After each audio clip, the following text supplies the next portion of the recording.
প্রত্যেকটা মুহূর্তের আপডেট আমরা আপনাদের সামনে তুলে ধরেছি। আইপ্যাকের অফিসে হানা এবং প্রায় 4 ঘন্টা মমতা বন্দ্যোপাধ্যায় তিনি নিজে ছিলেন আইপ্যাকের অফিসে। হ্যাঁ, এই সেই হটস্পট আজ যেখানে সকাল থেকে প্রত্যেকটা আপডেটের দিকে আমরা নজর রাখছি।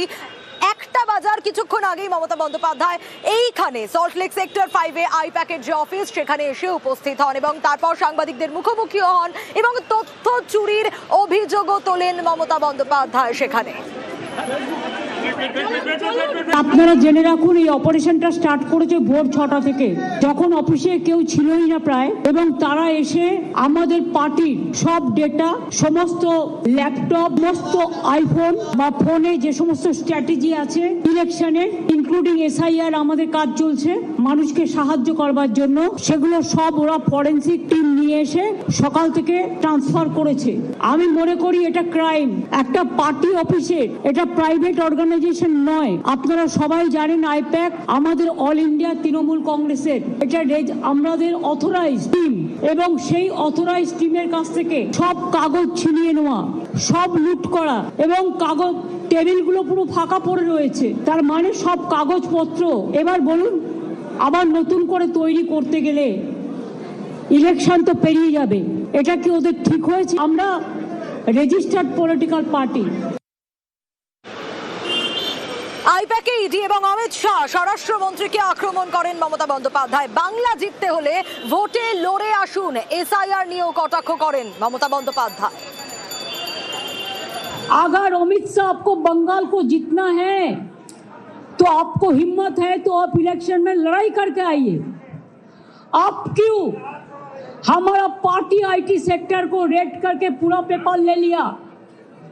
आप क्यों हमारा बंगाल में एक जो क्रेडिबिलिटी नहीं है जो ऐप का, उसको देके आप एक बीजेपी वर्कर को इलेक्शन कमीशन ऑफिस में बैठा के 54 लाख नाम को डिलीट कर दिया, फॉर्म 7 फिलअप करने नहीं दिया, फॉर्म 8 भी फिलअप करने नहीं दिया, ERO को नाम मिसयूज किया है, जिसमें एसोसिएशन लेटर भी लिख के प्रोटेस्ट किया है।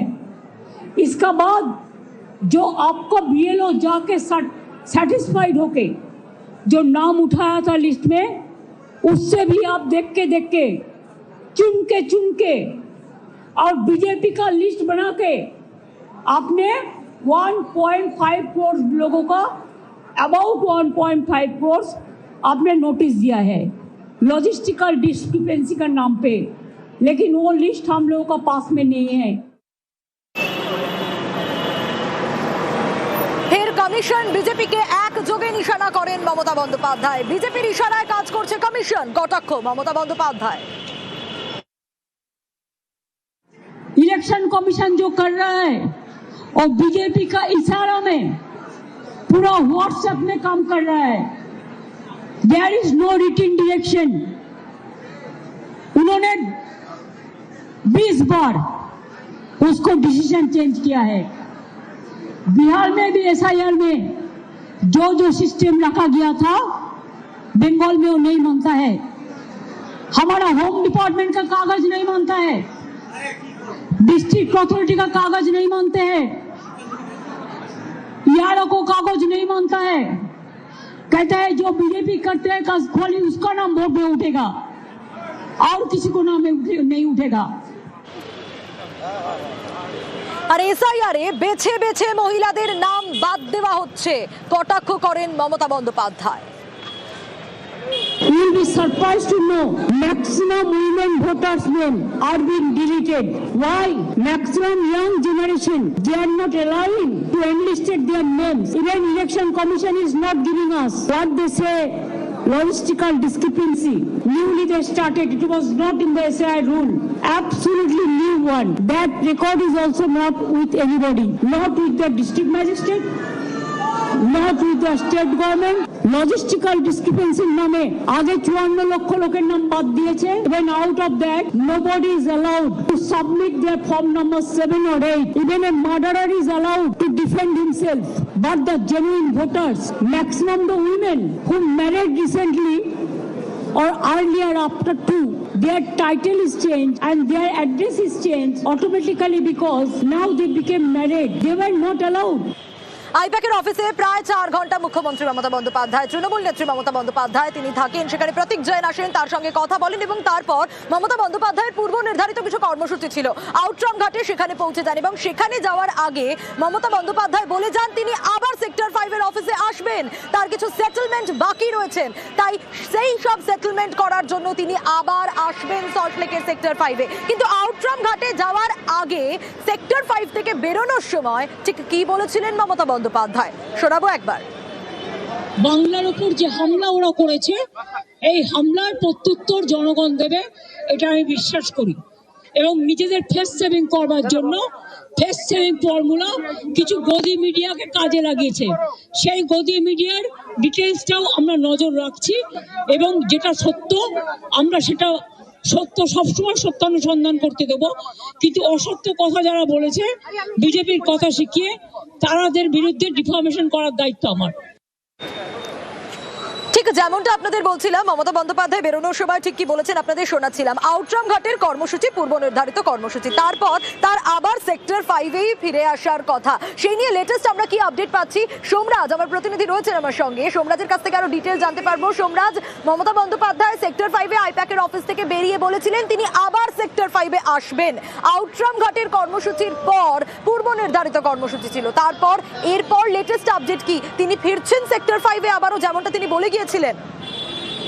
দেখো, মমতা বন্দ্যোপাধ্যায় কিছুক্ষণ আগেই তিনি বেরোলেন, যে আউটরাম ঘাটের যে পূর্ব নির্ধারিত সেই পূর্ব নির্ধারিত প্রোগ্রাম শেষ করে তিনি বেরোলেন। যেহেতু প্রতীক জৈন ইতিমধ্যেই বেরিয়ে পড়েছেন তার অফিস থেকে, মমতা বন্দ্যোপাধ্যায় ইতিমধ্যেই রওনা দিয়েছেন এবং তিনি এখন বর্তমানে এটিসি বোস রোড ধরে এগিয়ে চলেছেন। ফলত তিনি বাড়ি যাবেন না তিনি যাবেন সেটা পর্যন্ত স্পষ্ট নয়, যদিও তিনি বলেছিলেন যে তিনি সেক্টর 5-এর দিকেই যাবেন। না, তোমাকে জানিয়ে রাখি মমতা বন্দ্যোপাধ্যায় বাড়ির দিকেই যাচ্ছেন, অর্থাৎ তিনি যে বলেছিলেন সেক্টর 5-এর অফিসের দিকে যাবেন, তিনি যাচ্ছেন না। আপাতত তিনি বাড়িটির দিকেই যাচ্ছেন, তিনি বাড়ির উদ্দেশ্যে রওনা দিলেন।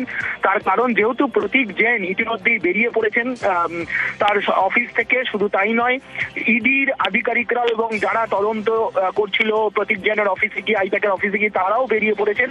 তাই মমতা বন্দ্যোপাধ্যায় আপাতত আর যাচ্ছেন না সেক্টর 5-এ, তেমনটি আমরা জানতে পারছি। এবং মমতা বন্দ্যোপাধ্যায় বাড়ির থেকে রওনা দিলেন। তিনি কিছুক্ষণ আগেই গঙ্গাসাগর মেলা সূচনা করলেন, যে মেলা আজ থেকে আগামী 17 জানুয়ারি পর্যন্ত চলবে। মমতা বন্দ্যোপাধ্যায় কনভয় এই মুহূর্তে আরো একবার একটু জানতে চাইবো দর্শকদের জন্যই, তাহলে কি মমতা বন্দ্যোপাধ্যায় এই মুহূর্তে বাড়ির উদ্দেশ্যে রওনা দিয়েছেন? যেহেতু প্রতীক জৈন অফিস থেকে বেরিয়ে গিয়েছেন, তাই এই মুহূর্তে তিনি আইপ্যাকের অফিসে এখন আসছেন না। অফিসে তিনি এখন আপাতত যাচ্ছেন না, তেমনটাই তিনি ঘনিষ্ঠ মহলে জানিয়েছেন বলে আমরা সূত্র মারফত জানতে পারছি।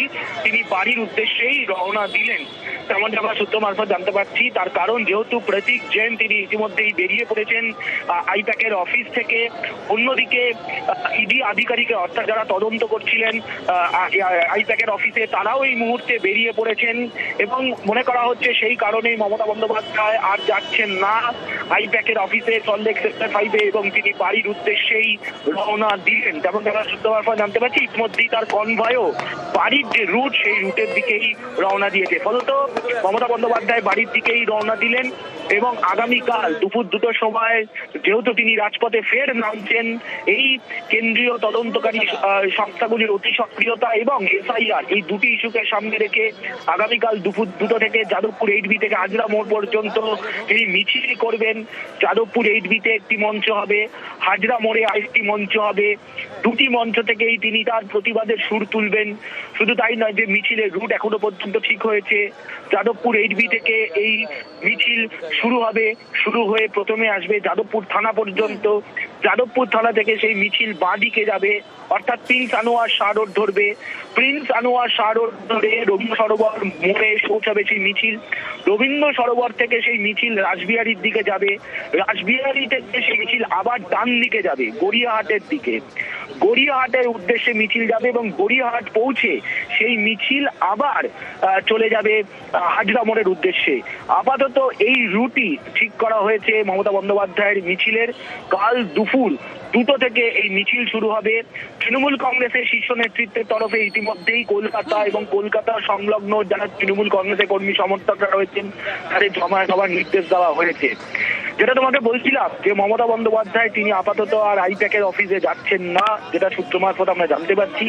মমতা বন্দ্যোপাধ্যায় গঙ্গাসাগর মেলার সূচনা করে তিনি ইতিমধ্যেই বাড়ির উদ্দেশ্যে রওনা দিয়েছেন, তিনি বাড়ির দিকেই যাচ্ছেন।